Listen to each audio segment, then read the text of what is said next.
যাকাত সম্পর্কে একটি প্রশ্ন অনেকেই করে থাকেন, আর সেটি হলো কারোর কাছে যদি 7.5 ভরি বা 85 গ্রামের কম পরিমাণে স্বর্ণ থাকে, অর্থাৎ এই পরিমাণ স্বর্ণ থাকে যে স্বর্ণের নেশাব পরিমাণ না হয়, 5 ভরি 3 ভরি বা 4 ভরি, এক কথায় স্বর্ণের নেশাবের চাইতে কম, 7.5 ভরির চাইতে কম স্বর্ণ থাকে। একই ব্যক্তির কাছে যদি আবার নগদ অর্থ থাকে, সেই নগদ অর্থ বা নগদ টাকা যেটা রয়েছে সেই টাকাটাও যদি আবার জাকাতের নেশাব পরিমাণ না হয়, তাহলে এই ব্যক্তির কি জাকাত দিতে হবে কি না? আমরা দেখি পৃথকভাবে স্বর্ণ দেখলে স্বর্ণ তার নেশা পরিমাণ হয়নি, আবার টাকার দিকে তাকালে টাকাও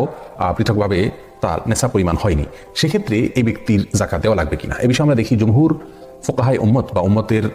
বেশিরভাগ ফকিহ এবং ইমামগণ তাদের মতে এই ব্যক্তিকে জাকাত দিতে হবে যদি তার উভয় সম্পদ একত্র করার পর রূপা অথবা স্বর্ণ যে কোনো একটার